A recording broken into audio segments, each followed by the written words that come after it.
Et bonjour à toutes et à tous, bienvenue sur Comment ça roule. Aujourd'hui, courte vidéo, je vous présente et j'ouvre deux miniatures, une Auto World et une Johnny Lightning. Voilà, donc on va commencer tout de suite, on va plutôt s'attarder sur les packaging et ensuite, une fois la miniature ouverte, je vous la présenterai en détail. On va commencer par mon fabricant de prédilection, Auto World. On est sur une Oldsmobile 442 de 1966. Donc, couleur automne bronze. Vous avez ici le code couleur et son nom. La miniature, je vais vous la déballer. Mais vous savez bien que sur Auto World, il vous donne souvent des petites infos. Et là, on en a deux. Donc, le premier point, il vous explique qu'en 65, elle faisait 350 chevaux, cette Olds 442. Et ils l'ont montée à 350 en 66. Et vous expliquez même qu'avec l'option du Tri-Power, le carburateur Tri-Power, ça montait à 360 chevaux. Vous vous rendez compte, presque 400 chevaux dans une voiture comme ça, c'est waouh. Ensuite, il vous explique que malgré le fait que la Oldsmobile 442 était extrêmement compétitive et sportive, elle était absolument battue sur les ventes par ses homologues, la Chevrolet Chevelle et la Pontiac GTO. Il vous explique que en 66, quand une Oldsmobile se vendait, il se vendait 4 Pontiac GTO. Quand une Oldsmobile se vendait, 3 Chevelle SS étaient vendus. Donc voilà, malgré le fait qu'elle était exceptionnelle, cette voiture, c'était une des moins bien vendues. Et là, comme je vous l'ai dit, le code couleur. On a même le logo, regardez, Oldsmobile, ici. Très sympa, ça. À l'arrière, vous commencez à connaître, hein, 3% de la production de cette voiture existe en ultra raid. Évidemment, c'est pas celle-là, malheureusement. Et là, vous avez les différentes miniatures qui entrent dans la série numéro 2. Donc on en a 6, avec chacun une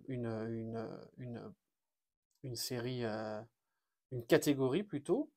On a les Modern Muscle, une Mitsubishi Starion de 87. Dans les minivans, le Plymouth Voyager. Sport Utility, on a un Jeep Wrangler. Muscle Truck, Chevrolet Silverado en Fleetside. Et en Vintage Muscle, la Oldsmobile qui est ici. Et la Pontiac Firebird. Voilà, on ouvre ça tout de suite. Ça c'est beau. J'adore ouvrir ces miniatures. Ok. Waouh. Ça, je le garde. C'est plus facile à ranger quand il y a besoin. Donc, regardez cette peinture métallisée. J'espère que mon iPhone sera assez gentil et capable surtout de vous retranscrire cet effet paillette, cet effet peinture métallisée du plus bel effet. Donc, tenez, on va comparer avec celle-ci. Ok, les jantes. Ok, c'est bien. Donc, commençons par le bas. On a de jolis pneus avec liseré rouge. Voilà, ça se faisait beaucoup à l'époque sur les véhicules sportifs. Ça a changé un petit peu du liseré blanc plutôt adapté sur les véhicules luxueux, véhicules type et confort. Là, on est sur du liseré rouge, c'est un petit peu plus sportif. C'était un peu la trapalu de l'époque. Euh, on a une ceinture de caisse complètement chromée. On a même le tour des passages de roues en chrome. Le logo Oldsmobile sur l'aile. Poignée de porte, serrure de porte peinte. Intérieur couleur carrosserie. Waouh! Vraiment, Auto World, j'espère qu'ils n'arrêteront jamais. C'est splendide. Franchement, regardez, c'est incroyable. Tout est droit, tout est peint, tout est...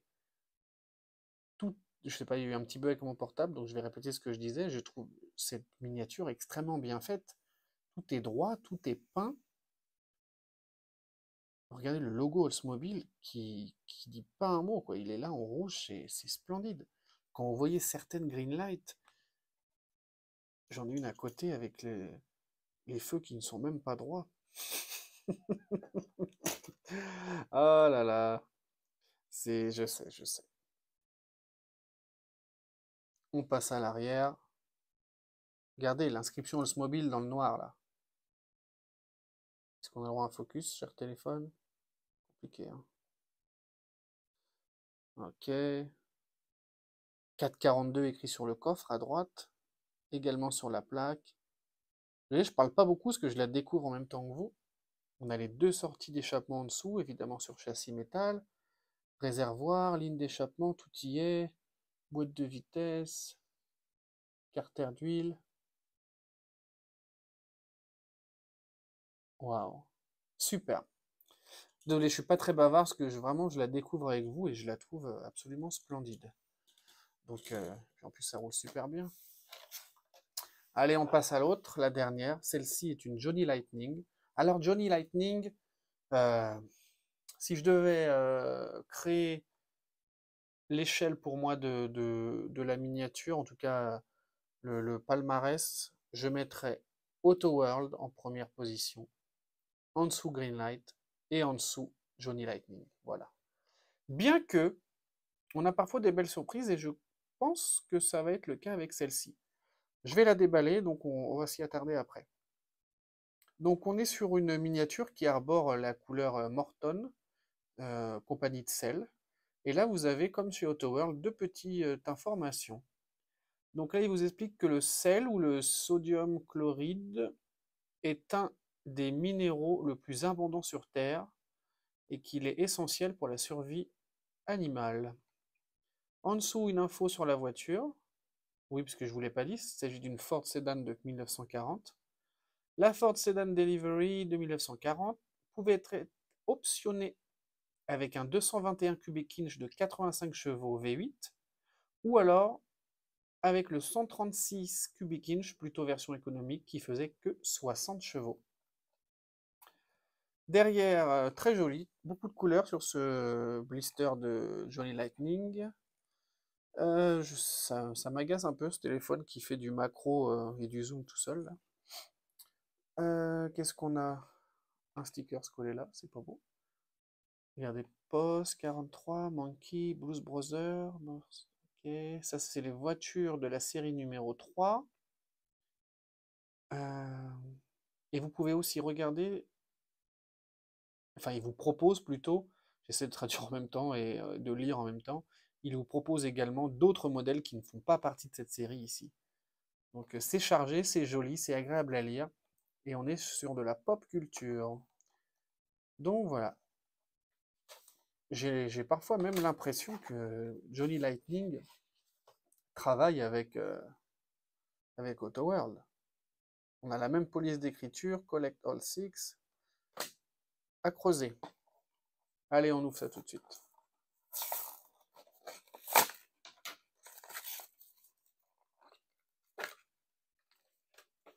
Hop là! Ouais, très bien, c'est lourd, c'est qualitatif. En tout cas, c'est la première impression que j'ai en la tenant en main. On est sur quelque chose de sérieux. Donc, When it rains, it pours, c'est écrit sur le panneau du van. Waouh, je la découvre avec vous, j'adore. Regardez cette petite fille, enfin c'est la petite fille du logo de la compagnie qui est représentée ici sur le véhicule. On a ici ce qui s'apparente à la trappe à essence. Oh, on a ici les marchepieds qui ont été peints dans une peinture un petit peu rugueuse, antidérapante. Et ça, c'est des petits détails que vous pouvez uniquement déceler une fois la miniature ouverte. Alors, je sais que je suis plutôt du partisan à pas les ouvrir, mais c'est vrai que je passe à côté de beaucoup de détails, c'est dommage. Mais là, c'est mention spéciale pour la peinture, là. Super. On a des jantes bleues qui reprennent exactement la même teinte que la couleur carrosserie. On a de gros flancs blancs avec le centre de roue chromé. Devant, le pare-choc est plutôt droit, oui, bien qu'un petit peu relevé vers le haut. Mais écoutez, c'est peint, c'est bien peint en plus, donc j'ai rien à dire. Je reviens à l'intérieur, c'est un intérieur de couleur blanc. Voilà, le pare-choc ne peut pas être redescendu, hein, puisqu'il est lié au châssis. Châssis qui lui également est en métal. Regardez l'arrière. Bon là par contre le pare-choc, ouais, il est un peu tordu, hein. Allez, c'est pas grave, c'est un véhicule de livraison, c'est fait pour travailler. On a l'unique feu de stop ici à gauche. Encore la petite fille. On a le slogan de la compagnie écrit sur la vitre arrière en stickers. Côté droit, c'est exactement la même chose. Et je vous l'ai pas dit, mais sur la porte avant, vous avez euh, en fait Trusted, c'est confiance. Voilà, donc c'est une compagnie auquel les gens font confiance, en gros, voilà, depuis 1848. Donc évidemment, puisqu'il s'agit d'un véhicule de 1940, donc c'était presque une compagnie centenaire en 1940. Magnifique miniature. Dites-moi ce que vous en pensez, mais vraiment, ce choix de couleur jaune et bleu, avec tous ces petits points ici, toutes ces petites gouttes d'eau simulées avec le parapluie là, waouh, super. Châssis métal, évidemment, moins de, moins de choses que chez nos amis Auto World. Ça reste très bien aussi. Il ne nous reste plus qu'un test à faire, puisque vous savez, la chaîne s'appelle Comment ça roule. Voyons ça tout de suite. Et ben voilà, ça roule super bien. Merci beaucoup d'avoir regardé. Je vais ranger tout mon petit bazar et puis on se retrouve très très vite pour une prochaine vidéo. À bientôt.